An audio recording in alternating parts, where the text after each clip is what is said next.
eu já passei por aquilo e acho que pra mim o mais difícil foi ver você sofrendo.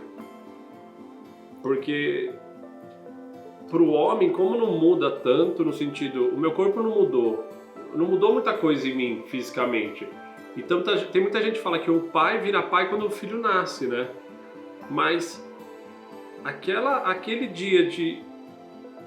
Acho que foi a primeira vez a gente estava juntos, né? Fui no hospital em São Paulo, você teve um pouco de sangramento, ficou desconfortável. E a maneira até como o médico comunica isso, o médico chega, começa a fazer ultrassom, é muito doido. Isso cria uma situação em mim, criou na Kel, que toda vez que a gente vai fazer ultrassom, a gente fica louco pro médico falar, tem coração. Porque o cara começa a fazer ultrassom, e aí, tipo, beleza, você vai vendo o bebê, mas de repente ele fala, não achei o coração, seu bebê tá morto. Caralho, o choque que isso dá é muito grande. Aí, quando a gente foi pra segunda vez, já num contexto de pandemia, em Portugal, eu não pude acompanhar a Raquel no ultrassom. Então eu tive que ficar lá fora. Não tinha coração, você tava não. Não, eu também não tinha coração. Isso. O segundo também não tinha coração. Tá bom. Você tá falando Mas depois, né? O segundo em Portugal, eu não pude acompanhar a Kel. Tive que ficar na sala fora. Pega o papel aí. Ou seja, ela teve que fazer o ultrassom sozinha. Ela sai com uma cara de que tá mais ou menos tudo bem, e de repente eu começo a escutá-la uivar, sei lá se é uivar a palavra, chorar dentro do banheiro do hospital. E assim, eu tive que entrar no banheiro feminino, um monte de pessoa me olhando, porque eu falei, eu preciso ir lá, porque estava completamente descompensado, assim, né? Mas é porque, de novo, eu acho que tem duas coisas. Uma, não se fala tanto, até se você pensar a palavra aborto, no Brasil, como tem uma questão do aborto ser uma coisa que é uma discussão se você tem o direito de fazer ou não, se usa-se a palavra aborto, mas no nosso caso não fala de aborto, a gravidez não evoluiu, é o que o médico sempre fala. Então quer dizer, juntou-se ali duas pessoas e aquilo ali não evoluiu, então a gravidez não evoluiu, nunca é um aborto. Tanto que em inglês são palavras diferentes, quando você tem isso da gravidez não evoluir, chama miscarriage. Então assim, a gravidez não evoluiu e o corpo faz o que tem que fazer. Que é diferente do aborto ser legalizado ou não. São duas coisas diferentes. Aqui, como a gente usa a mesma palavra, é um assunto que as pessoas não falam. Tanto que até no primeiro, é uma coisa que eu falava pro Léo. Depois que aconteceu, a gente descobriu, sei lá, nós somos um grupo de 12 amigas, 4 perderam o primeiro. Assim, é uma proporção muito alta, mas como as pessoas não comentam sobre o assunto, você não sabe o que acontece. Aí o médico fala, não, depois que aconteceu, é 1 em 6 que perde. Uma proporção muito alta, assim, quando você descobre que tá grávida, o cara devia até falar, olha, espera até os 3 meses, porque muita coisa pode acontecer e tudo mais. É isso que eu tô falando, as pessoas não falam sobre o assunto, entendeu? E a gente precisa falar, a gente precisa não tratar isso como se fosse uma coisa de outro mundo. Eu não me sinto culpada, por exemplo, porque tem muita gente que eu sei que se sente culpada, que acha que é culpa da mulher, de você não ter conseguido. Então existe uma pressão da sociedade, tudo isso eu acredito. E eu acho que esses são os motivos acho que a gente nunca foi pra esse lado. E eu acho que a gente conseguiu como casal não ir pra esse lado, de entender que não deu certo. Isso, mas nunca foi tipo a culpa sua é o seu gene, é o meu gene. A gente nunca ficou procurando culpados. Ou porque a gente pegou 7 voos, ou porque a gente engravidou no Cazaquistão com calor de 50 graus. Ou depois comer os 30. Entendeu? A gente nunca procurou culpados. Eu acho que a gente lidou isso como eu tenho que aceitar. Faz parte do nosso crescimento, enfrentar essa dor. Mas eu acho que as pessoas precisam falar mais sobre o aborto. E quando a gente foi lá e falou do primeiro, eu percebi a gente recebeu milhares de mensagens lá de pessoas falando, eu também já passei por isso, conheci alguém que passou por isso.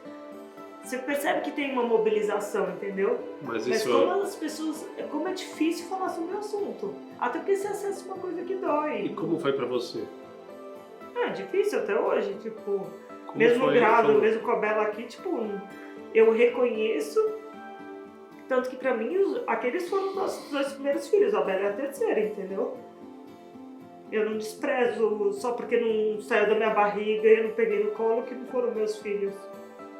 A Bela é a terceira, tá aqui, tá tudo bem. Mas eu acho que a gente precisa falar mais sobre o assunto. E talvez a gente, quando vai lá e expõe o que aconteceu, a gente também ajuda algumas pessoas a se exporem. Eu acho que quando o texto que quem escreveu foi você, e eu acho que isso foi super importante, porque, de novo, muita gente se preocupa com a mulher, e óbvio que a mulher que vai passar pelo processo de aborto, e os meus dois foram naturais, né? Então eu tava em casa, não é que eu tava no hospital. Mas o fato de ninguém perguntou, e o pai? O que tá passando, entendeu? É o que você falou, talvez você não tinha tanto apego ao bebê porque era muito no começo. Mas você me ver sofrendo também é um peso. E talvez você tenha que ser muito mais forte para me ajudar a passar por aquilo. Acho que são coisas que a gente descobre juntos. Acho que não tá escrito no livro. Né? Não tinha nada que eu pudesse antecipar. Primeiro, porque você engravida achando que vai dar certo. Segundo, que não tem nada que você possa antecipar de que se acontecer isso eu vou ter essa atitude. Não dá. Até porque eu nunca tinha passado por aquilo. Eu não sabia como eu ia reagir. Eu não sabia como você ia reagir. O que eu acho que naturalmente acontece em qualquer relacionamento, em qualquer casal, é que aquele que está sofrendo mais, o outro acaba achando forças para ajudar. Quando alguém morre, enfim, precisa de apoio, você está pior, parece que existe uma força que vai lá e me faz melhor para poder te ajudar. Eu acho que quando aconteceu o segundo aborto, principalmente, eu acho que o primeiro foi tudo muito novidade, a gente caiu meio para trás e falou, putz, Guila, por que deu errado? Né? Porque no sentido assim, por que com a gente no primeiro momento? Mas a gente, do mesmo jeito que pensou nisso também, descartou isso, falou, vamos viver a vida, vamos tentar de novo e depois a gente vai descobrir. A hora que o segundo acontece,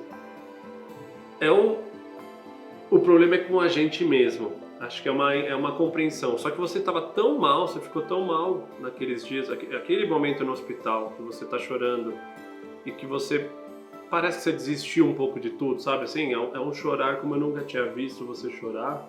É uma dor que eu não tenho espaço para poder sofrer porque eu preciso te ajudar. Porque os dois vão... E num momento muito complicado, onde eu tô saindo do Covid, a gente em quarentena... Mas pelo Covid depois, né? Mas o momento todo ali... Então assim, dói. Mas acho que doía muito mais ver você passando por aquilo. E eu encabecei muito essa ideia de falar, temos que expor o que nós estamos passando, porque no nosso caso ainda, a gente tem eu e a Raquel como um casal. Tipo assim, ela tá com problema, eu posso ajudar. Tem minha mãe, tem meu pai, a gente tem uma... Quantas mulheres também não engravidam às vezes sozinhas e tipo, não tem ninguém pra se aproximar? Com quem que ela vai falar? Às vezes a mulher perdeu o filho, a mãe não apoia, o marido não tá por perto. Quantas mulheres não passam isso sozinhas e tipo, e nem sabe às vezes, começa a achar que às vezes entra em depressão, acaba tornando o processo mais difícil. Então, falar, se nós mostrarmos que nós estamos sempre aqui viajando, fazendo um monte de coisa, a gente também tem um monte de coisa que não dá certo e que isso que acontece com as pessoas normais. Talvez a gente vai dar força para mais pessoas também trazerem isso à tona e poderem superarem isso. Mas era tudo meio empírico, né? Vai, faz e vê se ajudar, ajudou. E no fundo o que você queria era tentar achar uma forma de... Consolo, talvez. Consolo. E acho que hoje eu já olho tudo isso para trás e falo, fez parte da nossa história também, né? Pra estar aqui com a gravidez, são 7 meses quase, e você cada vez que a gente vai no médico é uma confirmação de que continua tudo bem, que o bebê tá crescendo, que tá do jeito certo. Então assim, hoje talvez é uma das primeiras vezes que a gente começa a ter mais otimismo que nós vamos ser pais em breve, né? E acho que também tem uma questão do tempo, né, Léo? Eu acho que os outros dois foi no intervalo de 6 meses. Talvez não tinha nem curado a ferida do primeiro ainda, já veio o segundo, tipo... Eu acho que esse também, assim, por mais que você falou, teve mais sofrimento no segundo, também foi mais tempo, talvez deu tempo da gente, né? Por mais que a gente tivesse numa quarentena com os dois fechados lá numa casa, né? Nesse momento mais difícil, da gente conversar muito, da gente, né? De eu sofrer um luto, eu acho, um pouco mais longo, mas que foi importante para estar forte para esse terceiro, entendeu? E é o que você falou, agora também tem que olhar para frente, porque não dá para ficar olhando para trás, reconhecer, eu acho, os outros 2 bebês que tiveram com a gente, né, que a gente fala, escolher a gente como pais. E agora olhar pra frente, porque daqui 2 meses vai estar bela, a gente sem dormir, tudo meu.